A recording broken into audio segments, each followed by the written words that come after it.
Feeling under attack? Here are 7 signs that you might be experiencing spiritual warfare. Now we understand not everything is demonic, nor is there a demon behind every single issue.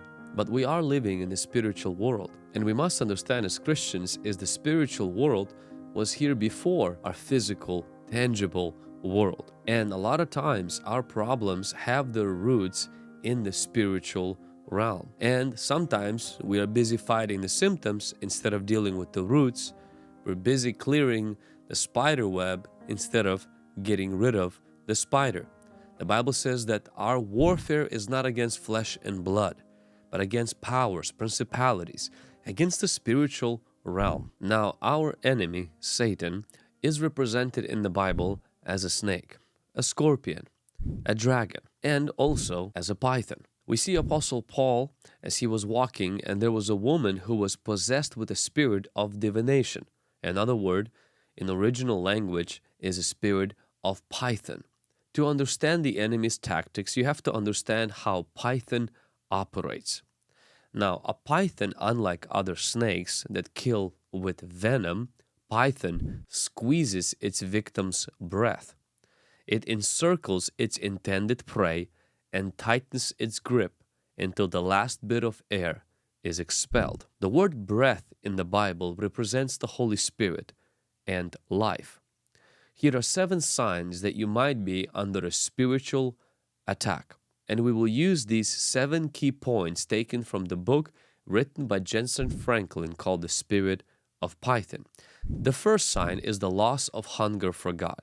The enemy doesn't want you to have passion for God. And while sometimes being passive toward God sometimes is nothing short but a sign of the flesh and the world and the sinful nature that is trying to keep that away from us, burning for Jesus, that passion for Jesus, a lot of times that is actually a spiritual attack. The second sign is when you are physically always tired. Spiritual warfare can bring extreme physical fatigue. Third sign is when there is an attack of lack. It's when you see financial problems piling up all at once. That could be a sign of a spiritual attack. Now, for each one of these signs, there could be a physical reason for them. For example, with the attack of lack, maybe it could be laziness, it could be economy. But when you notice that many of these things come together and it's not just one thing, and you're walking in discipline, you're walking in diligence, and you constantly have financial problems, you're physically tired though you're fit, you're eating good, you're sleeping good, that could be a sign of spiritual warfare. The fourth sign that you are under attack is struggling devotional life. A weak prayer life makes it easier for the enemy to advance, and he will seek to attack your prayer life first and foremost. The fifth sign is feeling super overwhelmed. It's when your mental health takes a hit, because most of our spiritual battles take place in the mind. The sixth sign is when all habits begin to make their way back into your life. When old life begins to knock on the door again, hoping to regain the entry, that could be a sign you're under a spiritual attack. The seventh sign is when you are pulling away from the Christian community. When you begin to yield to offense, hurt, isolation, you're pretty much walking into the enemy's trap. But the desire not to be in the community, not to even want to go to church, for whatever reasons or excuses, are also could be a sign of a spiritual attack. Now, the amazing part about spiritual attacks is that you can fight back.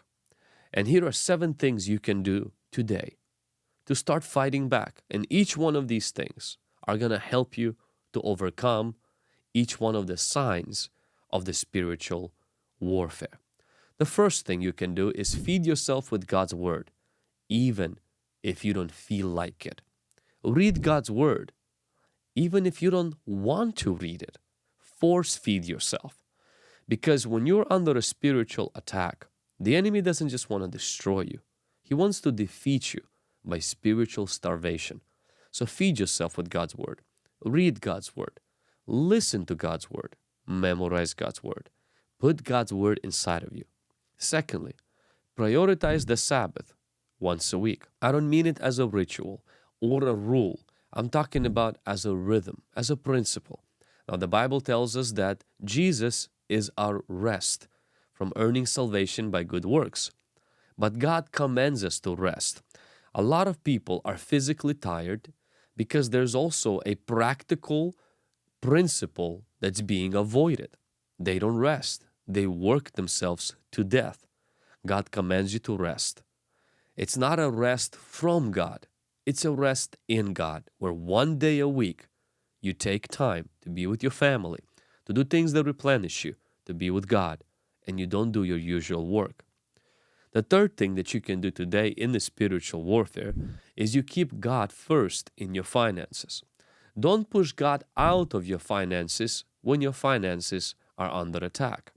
Whether it's giving 10% or whether it's giving whatever the percentage is, but putting God first is the key. The Bible says to honor the Lord with the first fruits of your finances, to seek God first and His kingdom. A lot of people experience attacks in their finances, and they use that as a reason to say, you know what, I'm going to be paying everyone, my phone company, my insurance company, the company that I have a loan with for my house, my health insurance, everyone. But I'm going to squeeze God out. I believe that 90% blessed by God is better than 100% not blessed by Him. We don't have to give. We get to give. And through that, we partner with God in our finances. Number 4, prioritize your prayer. Reset your prayer life by changing where and how you pray. And perhaps strengthen your prayer by adding fasting to it. Make a priority to pray Monday through Friday, 30 minutes or 10 minutes or an hour. Do something in that prayer that connects you to God. So walk, kneel, but just be with God in prayer. Number 5, move from the overwhelmness to the overflow by feeding your mind and your spirit with books, podcasts, and videos. A lot of times what happens is our mind is really like a sponge. Whatever we soak in, whatever fills it, that's what's going to come out. If what's coming out of your mind is overwhelmness, stress, what are you putting inside of your mind? And a lot of people say, well, nothing. I'm just going through life. My mind is under huge attack because your mind is now reflecting your circumstances. Become intentional to think on these things, the Bible says, to think on God's thoughts. And one of the ways that we do that is that we create by design information and spiritual food for our mind, definitely God's Word. But also on your leisure time, on your drives, on your train ride, or on your break, listen to an audiobook that's spirit-filled. I would encourage you, get one of my books, Build Fire, Host the Holy Ghost, Single Ready to Mingle, Fight Back, or any other spirit-filled, godly, scripture-based books. Fill your mind with God's truth. Number 6, if you're in spiritual warfare, strengthen your holy habits when your old habits are trying to make their way back. One of the best ways to shut the door toward the habits that you were freed from is by strengthening holy habits. The habits that you started to do in honor of God, strengthen them, reprioritize them. To win in life with Christ is not about the accomplishment. It's about who you're becoming in the process. It's not about destination. It's about development. It's not about when you reach that goal. It's about every day doing the holy habit. Christian life isn't about hype. It's about habits. It's about a lifestyle, walking with God. Strengthen those habits, especially when you're in spiritual warfare. And the last thing is engage with the local church and community. When you're in spiritual warfare, don't skip the community. Being alone makes you a vulnerable target. When you are together, a threefold cord is not easily broken.